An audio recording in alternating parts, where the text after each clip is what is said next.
नमस्कार, स्वागत आहे तुमचे आमच्या चॅनलमध्ये। आवाज महामुंबईचा, शोध बातमीचा, कौल मनाचा। चला तर मग आमचे चॅनल शेअर करा, लाईक करा आणि सबस्क्राइब करा।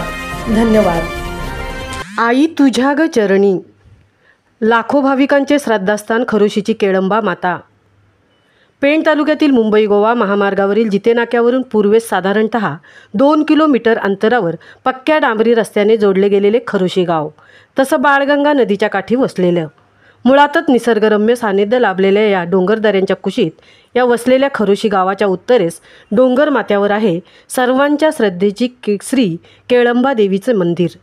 पेण परिसरातील व मुंबईपासून 70 किलोमीटर अंतरावर असलेल्या सर्व परिचित अशा भक्तांचे श्रद्धास्थान असणारी, स्वयंभू, शाश्वत आणि सदैव जागृत असणाऱ्या, नवसाला पावणाऱ्या, वेळोवेळी संकटाचे निवारण करणाऱ्या खरोशी येथील श्री केळंबा देवीची माहिती आपल्या हाती देताना मला अतिशय आनंद होत आहे।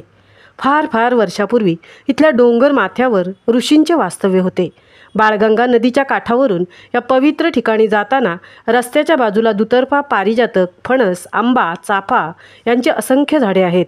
त्यामधूनच जाणाऱ्या वाटेवर नजर पडली की वाटेतच श्री केळंबा देवी आपणास दर्शनासाठी बोलावत आहे। देवीच्या रस्त्याला लागलो की निसर्गाचा आविष्कार असलेला जादूगार, हिरवागार निसर्ग, सुखद असा रम्य परिसर पाहिला की मनाला जी एक शांती लाभते त्याची तुलनाच करता येणार नाही। मंदिराच्या परिसरात कुठेही पाहायला मिळणार नाही इतकं मोठं बेल वृक्षाचं रानच आहे। तसेच केळी, चाफा, रामवृक्ष, कण्हेरी यासारख्या इतरही फुलझाडांनी परिसर फुलून गेलेला आपणास दिसून येईल। अशा ठिकाणी वास्तव्य करून आहे तुमची आमची सगळ्यांची आई, हाकेला धावणारी, नवसाला पावणारी, श्रद्धास्थान असणारी आई श्री केळंबा देवी। फार वर्षापूर्वीची गोष्ट आहे की एके दिवशी गावातील एक गृहस्थ केळीची पाने आणण्यासाठी डोंगर माथ्यावर गेले असता त्याने एक पूर्ण केळच तोडली। त्या केळीमधून लाल रक्त वाहू लागलं। हा प्रकार पाहताच तो गृहस्थ घाबरला व सरळ गावात येऊन सदरचा प्रकार त्यांनी गावकऱ्यांच्या कानावर घातला। हे ऐकताच सर्व गावकरी त्या घडलेल्या चमत्कारिक दृश्याची पाहणी करण्याकरता गेले असता त्यांनाही त्या केळीमधून लाल रक्त येत असल्याचे दिसून आले। या पाहिलेल्या दृश्याची माहिती निष्णांत ज्योतिषाला सांगितली व त्याने सांगितले की इथे निश्चितपणे भगवंताचे स्थान आहे, परमेश्वराचे स्थान आहे, या जागेवर देवीचे वास्तव्य आहे। त्यामुळे त्या ठिकाणी स्थापना करण्यात आली।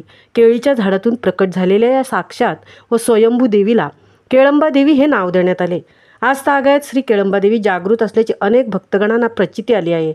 कोणत्याही कार्याची सुरुवात करा व संकटकाळी फक्त देवीचं नामस्मरण करा, म्हणजे आपल्या संकटाचं निवारण करण्यासाठी ती धावून येणारच। याबाबतीत हजारो लोकांचे अनुभव आपणास ऐकावयास मिळतील। म्हणून तर नवरात्र उत्सवाव्यतिरिक्त दर मंगळवारी बाहेरील गावातील तसेच पेण, पनवेल, उरण, अलिबाग, ठाणे, मुंबई येथील लोक मोठ्या प्रमाणावर श्री केळंबा देवीच्या दर्शनाला येत असतात। श्री केळंबा देवीचा नवरात्र उत्सव दरवर्षी फार मोठ्या आनंदाने साजरा केला जातो।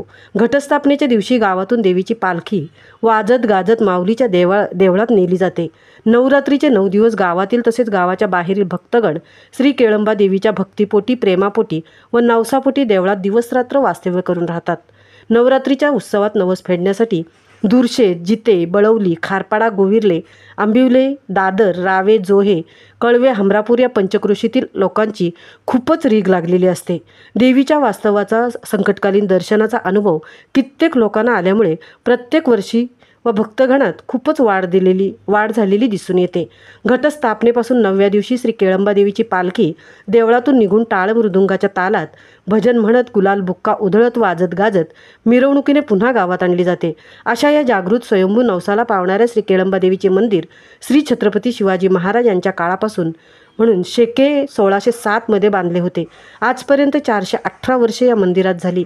सर्व गावकऱ्यांनी एक निश्चयाने, एक दिलाने, एक मनाने मंदिराचा जीर्णोद्धार करून गावकरी मंडळीने आपल्या समस्या, अडचणी, संकटे बाजूला सारून व भक्तगण